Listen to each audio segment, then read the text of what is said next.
ಎಲ್ಲರಿಗೂ ನಮಸ್ಕಾರ. ಇವತ್ತಿನ ನಮ್ಮ ಚರ್ಚೆಗೆ ನಿಮ್ಗೆಲ್ಲ ಸ್ವಾಗತ. ನಾವು ಮಾತಾಡ್ತಿರೋದು ಕರ್ನಾಟಕ ಶಿಕ್ಷಕರ ಅರ್ಹತಾ ಪರೀಕ್ಷೆ ಅಂದ್ರೆ KARTET ಬಗ್ಗೆ. ಇದೊಂದು ದೊಡ್ಡ ಪರೀಕ್ಷೆ ಅಲ್ವಾ? ಆದ್ರೆ ಎಷ್ಟೋ ಸರಿ ಗೊತ್ತಿದ್ದೋ ಗೊತ್ತಿಲ್ದೇನೋ ಅಭ್ಯರ್ಥಿಗಳು ಕೆಲವೊಂದು ಕಾಮನ್ ಮಿಸ್ಟೇಕ್ಸ್ ಮಾಡ್ಬಿಡ್ತಾರೆ. ಈ ತಪ್ಪುಗಳು ಯಾವು, ಅವುಗಳನ್ನ ಹೇಗೆ ಅವಾಯ್ಡ್ ಮಾಡೋದು ಅಂತ ಸ್ವಲ್ಪ ಡೀಪ್ ಆಗಿ ನೋಡೋಣ. ಒಂದು 10 ತಪ್ಪುಗಳನ್ನ ಲಿಸ್ಟ್ ಮಾಡಿದ್ದಾರೆ.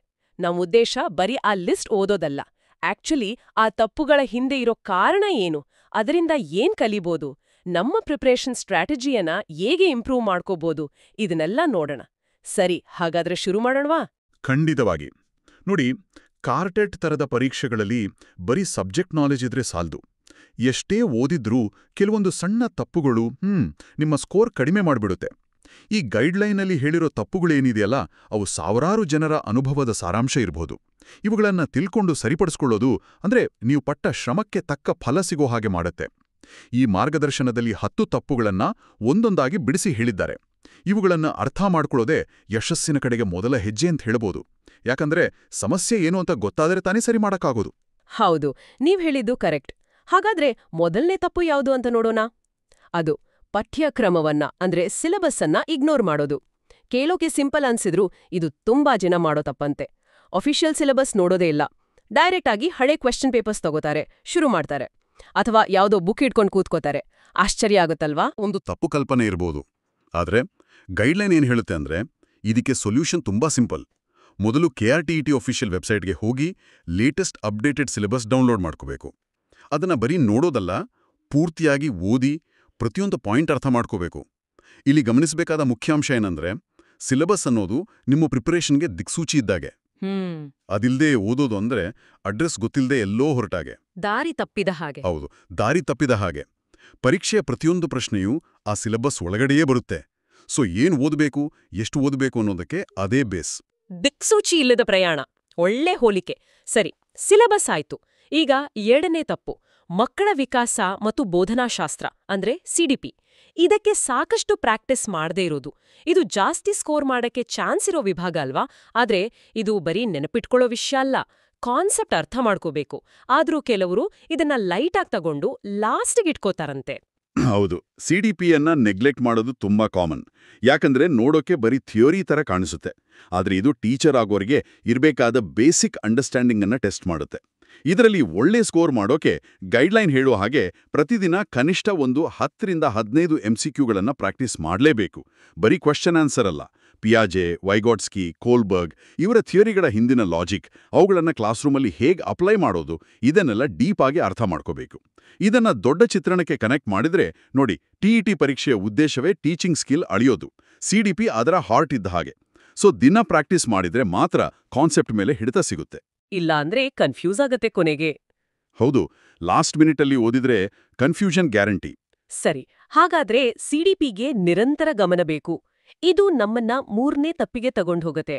ಬರೀ ನೋಟ್ಸ್ ಅಥವಾ ಗೈಡ್ ಬುಕ್ಗಳನ್ನೇ ನಂಬ್ಕೊಳ್ಳೋದು. ಮಾರ್ಕೆಟಲ್ಲಿ ಸಿಗೋ ರೆಡಿಮೇಡ್ ಗೈಡ್ಸ್ ಇಲ್ಲ ಸೀನಿಯರ್ಸ್ ನೋಟ್ಸ್ ಓದ್ಕೊಂಡ್ರೆ ಸಾಕು, ಪಾಸ್ ಆಗ್ಬೋದು ಅಂತ ಕೆಲವರು ಅನ್ಕೋತಾರೆ. ಆದ್ರೆ ಇದು ಪೂರ್ತಿ ಸತ್ಯ ಅಲ್ಲ ಅಂತ ಮೂಲ ಹೇಳತ್ತೆ. ಇದು ಒಂದು ತಪ್ಪು ತಿಳುವಳಿಕೆ. ಗೈಡ್ಸ್, ನೋಟ್ಸ್ ಎಲ್ಲ ರಿವಿಷನ್ಗೆ ಹೆಲ್ಪ್ ಆಗುತ್ತೆ ಅಥವಾ ಒಂದು ಓವರ್ವ್ಯೂ ಸಿಗುತ್ತೆ ಅಷ್ಟೇ. ಆದ್ರೆ ಅದನ್ನೇ ಪೂರ್ತಿಯಾಗಿ ನಂಬ್ಕೊಂಡ್ರೆ ರಿಸ್ಕ್. ಯಾಕಂದ್ರೆ ಅವು ನಿಜವಾದ ಎಕ್ಸಾಮ್ ಕ್ವೆಶ್ಚನ್ಸ್ ಪ್ಯಾಟರ್ನ್, ಕಷ್ಟದ ಮಟ್ಟ, ಆ ಟೈಮ್ ಪ್ರೆಷರ್ ಇದನ್ನೆಲ್ಲ ಕೊಡಲ್ಲ. ಅದಕ್ಕೆ ಗೈಡ್ಲೈನ್ ಏನ್ ಹೇಳುತ್ತೆ ಅಂದ್ರೆ, ಹಿಂದಿನ ವರ್ಷದ ಪ್ರಶ್ನೆ ಪತ್ರಿಕೆಗಳನ್ನ ಎಷ್ಟು ಸಾಧ್ಯವೋ ಅಷ್ಟು ಸಾಲ್ವ್ ಮಾಡಬೇಕು. ಓ, ರಿಯಲ್ ಫೀಲ್ ಕೊಡುತ್ತೆ ಅದು. ಹೌದು, ಅಷ್ಟೇ ಅಲ್ಲ, ವಾರಕ್ಕೆ ಒಂದ್ಸಲ ಮಾಕ್ ಟೆಸ್ಟ್ ಬರ್ದು ಎಲ್ಲಿ ತಪ್ಪು ಮಾಡ್ತಿದ್ದೀವಿ, ಯಾವ ಸಬ್ಜೆಕ್ಟ್ ವೀಕ್ ಇದೆ ಅಂತ ಅನಲೈಸ್ ಮಾಡಬೇಕು. ಆ ವೀಕ್ನೆಸ್ ಮೇಲೆ ಜಾಸ್ತಿ ವರ್ಕ್ ಮಾಡಬೇಕು. ಬರೀ ಓದೋದಕ್ಕಿಂತ ಈ ಪ್ರಾಕ್ಟೀಸ್, ಅನಾಲಿಸಿಸ್ ತುಂಬಾ ಇಂಪಾರ್ಟೆಂಟ್. ಅಂದ್ರೆ ಬರೀ ಇನ್ಫಾರ್ಮೇಶನ್ ಗ್ಯಾದರ್ ಮಾಡೋದಲ್ಲ, ಅದನ್ನ ಅಪ್ಲೈ ಮಾಡೋದು, ಅನಲೈಸ್ ಮಾಡೋ ಸ್ಕಿಲ್ ಮುಖ್ಯ. ಇದು ನಮ್ಮನ್ನ 4ನೇ ತಪ್ಪಿಗೆ ತರುತ್ತೆ, ಎಕ್ಸಾಮ್ ಟೈಮಲ್ಲಿ ಪೂರ್ ಟೈಮ್ ಮ್ಯಾನೇಜ್ಮೆಂಟ್. ಇದು ಬಹುಶಃ ಎಲ್ಲ ಕಾಂಪಿಟೇಟಿವ್ ಎಕ್ಸಾಮಲ್ಲೂ ಇರೋ ಪ್ರಾಬ್ಲಮ್. ಒಂದ್ ಕ್ವೆಶ್ಚನ್ಗೆ ಆನ್ಸರ್ ಗೊತ್ತಿದೆ ಅನ್ಸಿ ಅದಕ್ಕೆ ಜಾಸ್ತಿ ಟೈಮ್ ಕೊಡೋದು, ಅಥವಾ ಕಷ್ಟ ಇರೋದ್ರಲ್ಲೇ ಸ್ಟಕ್ ಆಗಿ ಈಸಿ ಇರೋದನ್ನ ಬಿಟ್ಬಿಡೋದು. ಅಬ್ಬಾ, ಆ ಪ್ರೆಷರ್ ಇದೆಯಲ್ಲ. ಖಂಡಿತ. ಆ ಎಕ್ಸಾಮ್ ಹಾಲ್ ಒಳಗಿನ 1.5–2 ಗಂಟೆ ಇದೆಯಲ್ಲ, ಅದು ತುಂಬಾ ಕ್ರೂಷಿಯಲ್. ಟೈಮ್ ಸರಿಯಾಗಿ ಮ್ಯಾನೇಜ್ ಮಾಡಿಲ್ಲ ಅಂದ್ರೆ ಗೊತ್ತಿರೋ ಆನ್ಸರ್ ಕೂಡ ಮರ್ತೋಗೋ ಚಾನ್ಸ್ ಇರುತ್ತೆ. ಮೂಲದಲ್ಲಿ ಇದಕ್ಕೊಂದು ಒಳ್ಳೆ ಟೆಕ್ನಿಕ್ ಹೇಳಿದ್ದಾರೆ. ಎಕ್ಸಾಮ್ ಶುರು ಆಗೋ ಮೊದಲೇ ಒಟ್ಟು ಟೈಮನ್ನ ಸಬ್ಜೆಕ್ಟ್ಗೆ ತಕ್ಕ ಹಾಗೆ ಡಿವೈಡ್ ಮಾಡ್ಕೋಬೇಕು. ಉದಾಹರಣೆಗೆ ಪ್ರತಿ ಸೆಕ್ಷನ್ಗೆ ಒಂದು 30 ನಿಮಿಷ ಅಂತ ಇಟ್ಕೊಳ್ಳೋದು. ಪರೀಕ್ಷೆ ಬರಿಬೇಕಾದ್ರೆ ಒಂದು ಪ್ರಶ್ನೆಗೆ ಆನ್ಸರ್ ತಕ್ಷಣ ಗೊತ್ತಾಗ್ಲಿಲ್ಲ ಅಥವಾ ಟೈಮ್ ತಗೊಳ್ತಿದೆ ಅನ್ಸಿದ್ರೆ ಅದಕ್ಕೆ 1-2 ನಿಮಿಷಕ್ಕಿಂತ ಹೆಚ್ಚು ವೇಸ್ಟ್ ಮಾಡದೆ ಅದನ್ನ ಮಾರ್ಕ್ ಮಾಡಿ ನೆಕ್ಸ್ಟ್ ಕ್ವೆಶ್ಚನ್ಗೆ ಹೋಗ್ಬೇಕು. ಎಲ್ಲ ಕ್ವೆಶ್ಚನ್ಸ್ ಒಂದ್ ರೌಂಡ್ ಮುಗಿದ್ಮೇಲೆ ಟೈಮ್ ಇದ್ರೆ ಆ ಬಿಟ್ಟಿರೋ ಕ್ವೆಶ್ಚನ್ಸ್ಗೆ ವಾಪಸ್ ಬರ್ಬೋದು. ಇಲ್ಲಿ ಮುಖ್ಯವಾಗಿ ಒಂದೇ ಪ್ರಶ್ನೆ ಜೊತೆ ಜಿದ್ಗೆ ಬೀಳ್ಬಾರ್ದು. ಟೈಮ್ ಸೆನ್ಸ್ ಇರಬೇಕು. ಇದು ತುಂಬಾ ಪ್ರಾಕ್ಟಿಕಲ್ ಸಲಹೆ. ಹೌದು, ಈಗೋ ಬಿಟ್ಟು ಟೈಮ್ಗೆ ರೆಸ್ಪೆಕ್ಟ್ ಕೊಡೋದು. ಈಗ 5ನೇ ತಪ್ಪು, ಪೇಪರ್ 1 ಮತ್ತೆ ಪೇಪರ್ 2 ಪ್ರಿಪ್ರೇಷನಲ್ಲಿ ಕನ್ಫ್ಯೂಷನ್. ಅಂದ್ರೆ ಪ್ರೈಮರಿ ಸ್ಕೂಲ್ ಟೀಚರ್ಸ್ಗೆ ಇರೋ ಪೇಪರ್ 1 5ನೇ ಕ್ಲಾಸ್ ಮತ್ತೆ ಹೈಯರ್ ಪ್ರೈಮರಿ ಸ್ಕೂಲ್ ಟೀಚರ್ಸ್ಗೆ ಇರೋ ಪೇಪರ್ 2 6 ಕ್ಲಾಸ್, ಇವೆರಡರ ಪ್ರಿಪ್ರೇಷನ್ ಬೇರೆ ಬೇರೆ. ಆದ್ರೆ ಕೆಲವರಿದ್ನ ಗಮನಿಸದೆ ಕನ್ಫ್ಯೂಸ್ ಮಾಡ್ಕೋತಾರಂತೆ. ಹೌದು, ಇದು ಕ್ಲಾರಿಟಿ ಇಲ್ಲದೆ ಆಗೋ ತಪ್ಪು. ಮೊದಲನೇದಾಗಿ ಅಭ್ಯರ್ಥಿಗಳು ತಾವು ಯಾವ ಲೆವೆಲ್ಗೆ ಟೀಚರ್ ಆಗಬೇಕು, ಅದಕ್ಕೆ ಯಾವ ಪೇಪರ್ಗೆ ಅಪ್ಲೈ ಮಾಡ್ತಿದ್ದಾರೆ ಅಂತ ಪಕ್ಕಾ ಮಾಡ್ಕೋಬೇಕು. ಪೇಪರ್ 1ರ ಕಂಟೆಂಟ್, ಕ್ವಶ್ಚನ್ ಲೆವೆಲ್ ಎಲ್ಲ 1-5ನೇ ಕ್ಲಾಸ್ ಮಕ್ಕಳ ಸೈಕಾಲಜಿ ಲರ್ನಿಂಗ್ಗೆ ತಕ್ಕ ಹಾಗೆ ಇರುತ್ತೆ.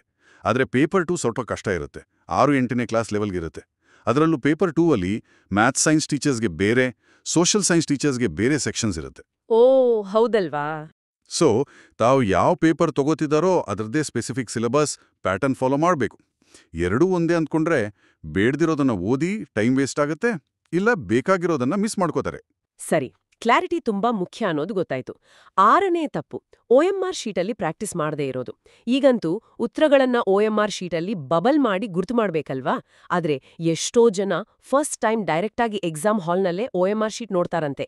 ಇದರಿಂದ ಎಡವಟ್ಟುಗಳಾಗುತ್ತೆ ಅಂತ ಮೂಲ ಹೆಚ್ಚಿಸುತ್ತೆ. ಇದು ನಿಜಕ್ಕೂ ಸಣ್ಣ ವಿಷಯದ ಥರ ಕಾಣಿಸುತ್ತೆ, ಆದರೆ ಮಾರ್ಕ್ಸ್ ಕಳ್ಕೊಳ್ಳಕ್ಕೆ ದೊಡ್ಡ ಕಾರಣ ಆಗ್ಬೋದು. ನೀವು ಎಷ್ಟೇ ಚೆನ್ನಾಗಿ ಓದಿದ್ರೂ OMR ಶೀಟಲ್ಲಿ ತಪ್ಪು ಸರ್ಕಲ್ ತುಂಬಿದ್ರೆ ಅಥವಾ ಕ್ವೆಶ್ಚನ್ ನಂಬರ್ ಅದಲು ಬದಲು ಮಾಡಿದ್ರೆ ಅಥವಾ ಅರ್ಧಂಬರ್ಧ ತುಂಬಿದ್ರೆ ಅಯ್ಯೋ, ಮಾರ್ಕ್ಸ್ ಹೋಯ್ತು. ಆ ಟೆನ್ಷನಲ್ಲಿ ಹಾಗಾಗುತ್ತೆ ಅಲ್ವಾ? ಹೌದು, ಆ ಪ್ರೆಷರಲ್ಲಿ ಈ ಥರ ಸಿಲ್ಲಿ ಮಿಸ್ಟೇಕ್ಸ್ ಆಗೋದು ಕಾಮನ್. ಹಾಗಾಗಿ ಗೈಡ್ಲೈನ್ ಪ್ರಕಾರ ಎಕ್ಸಾಮ್ಗೆ ಕೆಲವು ವಾರ ಮುಂಚೆನೇ ರಿಯಲ್ OMR ಶೀಟ್ ಥರ ಇರೋ ಶೀಟ್ಸ್ ತಗೊಂಡು ಮಾಕ್ ಟೆಸ್ಟ್ಗಳನ್ನ ಅದರಲ್ಲೇ ಬರೆದು ಪ್ರಾಕ್ಟೀಸ್ ಮಾಡಬೇಕು. ಇದು ಬರೀ ಆನ್ಸರ್ ಗುರ್ತು ಮಾಡೋಕಷ್ಟೇ ಅಲ್ಲ, ಟೈಮ್ ಒಳಗಡೆ ನೀಟಾಗಿ ಕರೆಕ್ಟಾಗಿ ಬಬಲ್ ಮಾಡೋ ಸ್ಪೀಡ್ ಕೂಡ ಇಂಪ್ರೂವ್ ಆಗುತ್ತೆ. OMR ಫಿಲ್ಲಿಂಗ್ ಕೂಡ ಒಂದು ಸ್ಕಿಲ್. ಹೌದು, ಪರೀಕ್ಷೆ ಅಂದ್ರೆ ಬರೀ ನಾಲೆಜ್ ಅಲ್ಲ, ಈ ಥರ ಸ್ಕಿಲ್ಸ್ ಕೂಡ ಮುಖ್ಯ. ಈಗ 7ನೇ ತಪ್ಪಿಗೆ ಬರೋಣ. ತಪ್ಪು ಆಯ್ಕೆಗಳನ್ನ ತೆಗೆದುಹಾಕದೆ ಗೆಸ್ ಮಾಡೋದು. KRT ತನ್ನಿ ನೆಗೆಟಿವ್ ಮಾರ್ಕಿಂಗ್ ಇಲ್ಲ, ಅದೊಂದು ಪ್ಲಸ್ ಪಾಯಿಂಟ್. ಹಾಗಂತ ಉತ್ತರ ಗೊತ್ತಿಲ್ಲದೆ ಇರೋದಿಕ್ಕೆ ಕಣ್ಮುಚ್ಚಿ ಯಾವುದೋ ಒಂದನ್ನ ಟಿಕ್ ಮಾಡೋದು ಎಷ್ಟರ ಮಟ್ಟಿಗೆ ಸರಿ, ಇದು ಅಷ್ಟು ಎಫೆಕ್ಟಿವ್ ಅಲ್ಲ ಅಂತ ಮೂಲ ಹೇಳುತ್ತೆ. ಹೌದು, ನೆಗೆಟಿವ್ ಮಾರ್ಕಿಂಗ್ ಇಲ್ಲದಿರೋದು ಒಂದು ಅಡ್ವಾಂಟೇಜ್. ಖಾಲಿ ಬಿಡೋದಕ್ಕಿಂತ ಯಾವುದಾದ್ರೂ ಆನ್ಸರ್ ಹಾಕೋದು ಬೆಟರ್. ಆದರೆ ಅದು ಬ್ಲೈಂಡ್ ಗೆಸ್ ಆಗಬಾರ್ದು. ಬದಲಾಗಿ ಗೈಡ್ಲೈನ್ ಎಲಿಮಿನೇಷನ್ ಟೆಕ್ನಿಕ್ ಯೂಸ್ ಮಾಡಿ ಅಂತ ಹೇಳುತ್ತೆ. ಅಂದ್ರೆ ಒಂದು ಪ್ರಶ್ನೆಗೆ 4 ಆಪ್ಷನ್ಸ್ ಇದ್ರೆ ಅದರಲ್ಲಿ ಯಾವ 2 ಆಪ್ಷನ್ಸ್ ಖಂಡಿತ ತಪ್ಪು ಅಂತ ಮೊದಲು ಕಂಡಿಡಿದು ಅವುಗಳನ್ನು ತೆಗೆದಾಕ್ಬೇಕು. ಓಕೆ. ಆಗ ಉಳಿಯೋದು 2 ಆಪ್ಷನ್ಸ್. ಇವೆರಡರಲ್ಲಿ ಯಾವುದು ಸರಿ ಇರ್ಬೋದು ಅಂತ ಸ್ವಲ್ಪ ಲಾಜಿಕಲ್ ಆಗಿ ಯೋಚನೆ ಮಾಡಿ ಗೆಸ್ ಮಾಡಿದ್ರೆ ರೈಟ್ ಆನ್ಸರ್ ಆಗೋ ಚಾನ್ಸ್ 50% ಜಾಸ್ತಿ ಆಗುತ್ತೆ. ಇದು ಬರೀ ಗೆಸ್ ಅಲ್ಲ, ಇದೊಂದು ಎಜುಕೇಟೆಡ್ ಗೆಸ್. ಸ್ಮಾರ್ಟ್ ಆಗಿ ಗೆಸ್ ಮಾಡೋದು. ಹೌದು, ಇದು ಟೈಮ್ ಕೂಡ ಸೇವ್ ಮಾಡ್ಬೋದು, ಅಕ್ಯುರಸಿ ಕೂಡ ಜಾಸ್ತಿ ಆಗ್ಬೋದು. ಬಹಳ ಮುಖ್ಯ ಅನಿಸುತ್ತೆ. ಸಬ್ಜೆಕ್ಟ್ ಪೇಪರ್ಸ್ ಅಲ್ಲಿ ಪೆಡಗಾಜಿ ಭಾಗಗಳನ್ನ ನೆಗ್ಲೆಕ್ಟ್ ಮಾಡೋದು. ಅಂದ್ರೆ ಮ್ಯಾಥ್ಸ್ ಪೇಪರ್ ಆದ್ರೆ ಬರೀ ಮ್ಯಾಥ್ಸ್ ಪ್ರಾಬ್ಲಮ್ಸ್, ಸೈನ್ಸ್ ಆದ್ರೆ ಬರೀ ಸೈನ್ಸ್ ಫ್ಯಾಕ್ಟ್ಸ್, ಹೀಗೆ ಕಂಟೆಂಟ್ ಮೇಲೆ ಮಾತ್ರ ಗಮನ ಕೊಟ್ಟು ಆ ಸಬ್ಜೆಕ್ಟ್ ಅನ್ನ ಹೇಗೆ ಟೀಚ್ ಮಾಡಬೇಕು ಅನ್ನೋ ಪ್ರಶ್ನೆಗಳನ್ನ ಕಡೆಗಣಿಸೋದು. ಅಯ್ಯೋ, ಇದು ಶಿಕ್ಷಕರ ಅರ್ಹತಾ ಪರೀಕ್ಷೆಯ ಮೂಲ ಉದ್ದೇಶವನ್ನೇ ಮರೆತ ಹಾಗೆ. TET ಪರೀಕ್ಷೆಗಳು ಬರೀ ಸಬ್ಜೆಕ್ಟ್ ನಾಲೆಜ್ ಅಷ್ಟೇ ನೋಡಲ್ಲ, ಆ ಸಬ್ಜೆಕ್ಟ್ ಅನ್ನ ಮಕ್ಕಳಿಗೆ ಹೇಗೆ ಎಫೆಕ್ಟಿವ್ ಆಗಿ ಹೇಳ್ಕೊಡೋ ಕೆಪಾಸಿಟಿ ಇದೆಯಾ ಅಂತಾನೂ ನೋಡುತ್ತೆ. ಹಾಗಾಗಿ ಪ್ರತಿ ಸಬ್ಜೆಕ್ಟ್ ಪೇಪರ್ನಲ್ಲೂ ಆ ಸಬ್ಜೆಕ್ಟ್ನ teaching methods, techniques, evaluation methods, ಹೀಗೆ ಪೆಡಗಾಜಿಗೆ ಸಂಬಂಧಪಟ್ಟ ಕ್ವೆಶ್ಚನ್ಸ್ ಇದ್ದೇ ಇಳುತ್ತೆ. ಇಲ್ಲಿ ಒಂದು ಶಾಕಿಂಗ್ ವಿಷಯ ಗೊತ್ತಾ? ಕೆಲವು ಪೇಪರ್ಗಳಲ್ಲಿ ಈ ಪೆಡಗಾಜಿ ಕ್ವೆಶ್ಚನ್ಸ್ಗಳೇ ಸುಮಾರು ಅರ್ಧದಷ್ಟು ಮಾರ್ಕ್ಸ್ ಹೊಂದಿರಬಹುದು. ಅಬ್ಬಾ, ಅರ್ಧ ಮಾರ್ಕ್ಸ್! ಹೌದು.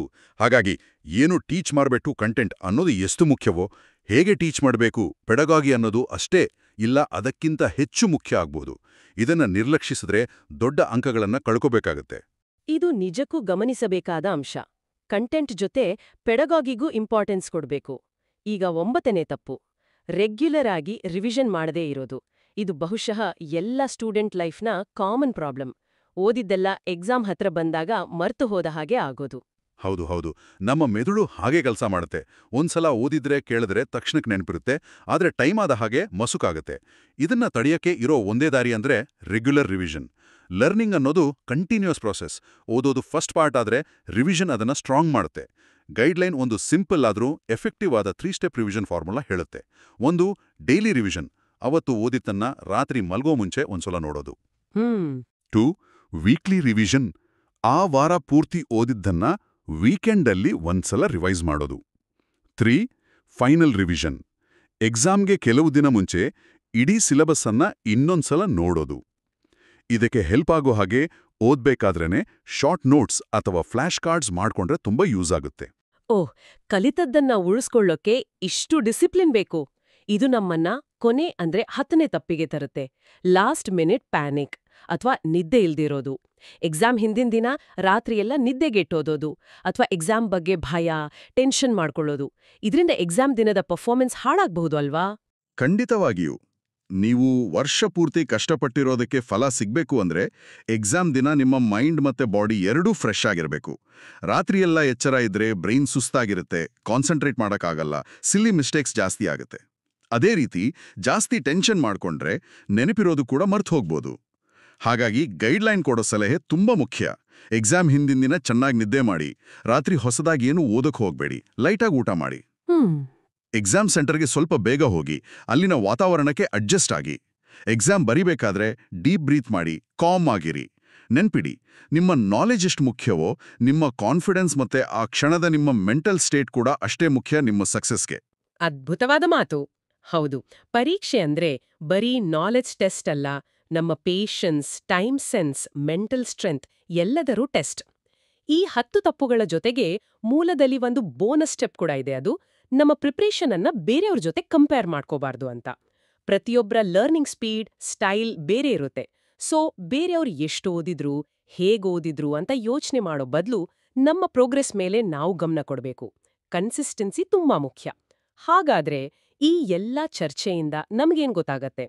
KRTETಯಲ್ಲಿ ಸಕ್ಸಸ್ ಆಗೋದಂದ್ರೆ ಬರೀ ಗಂಟೆಗಟ್ಲೆ ಬುಕ್ ಮುಂದೆ ಕೂರೋದಲ್ಲ. ಬದಲಾಗಿ ಈ ಗೈಡ್ಲೈನ್ನಲ್ಲಿ ಹೇಳಿರೋ ತರಹದ ಕಾಮನ್ ಮಿಸ್ಟೇಕ್ಸ್ ಅನ್ನ ತಿಳ್ಕೊಂಡು ಅವುಗಳನ್ನ ಅವಾಯ್ಡ್ ಮಾಡಿ ಹೆಚ್ಚು ಸ್ಮಾರ್ಟ್ ಆಗಿ, ಅಂದ್ರೆ ಪ್ಲಾನ್ ಮಾಡಿ, ಸ್ಕಿಲ್ಫುಲ್ ಆಗಿ ಪ್ರಿಪೇರ್ ಆಗೋದು ಅಷ್ಟೇ, ಇಲ್ಲ ಅದಕ್ಕಿಂತ ಜಾಸ್ತಿ ಮುಖ್ಯ.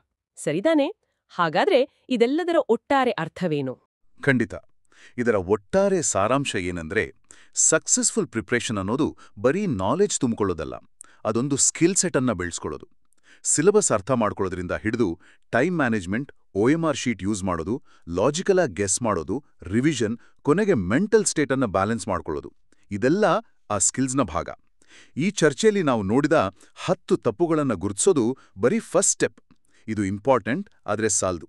ನಿಜವಾದ ಚಾಲೆಂಜ್, ನಿಜವಾದ ಲರ್ನಿಂಗ್ ಎಲ್ಲಿದೆ ಅಂದ್ರೆ, ಈ ಅರಿವನ್ನ, ಈ ತಿಳುವಳಿಕೆಯನ್ನ ಬರೀ ತಲೆಲಿಟ್ಕೊಳ್ಳದೆ ಅದನ್ನ ನಮ್ಮ ಡೈಲಿ ಪ್ರಾಕ್ಟೀಸಲ್ಲಿ, ನಮ್ಮ ಸೆಲ್ಫ್ ಅಸೆಸ್ಮೆಂಟಲ್ಲಿ ಮತ್ತೆ ಒಂದು ಡಿಸಿಪ್ಲಿನ್ನಿಂದ ನಮ್ಮ ಪ್ರಿಪ್ರೇಷನ್ನ ಒಂದು ಭಾಗ ಮಾಡ್ಕೊಳ್ಳೋದು ಹೇಗೆ ಅನ್ನೋದ್ರಲ್ಲಿ.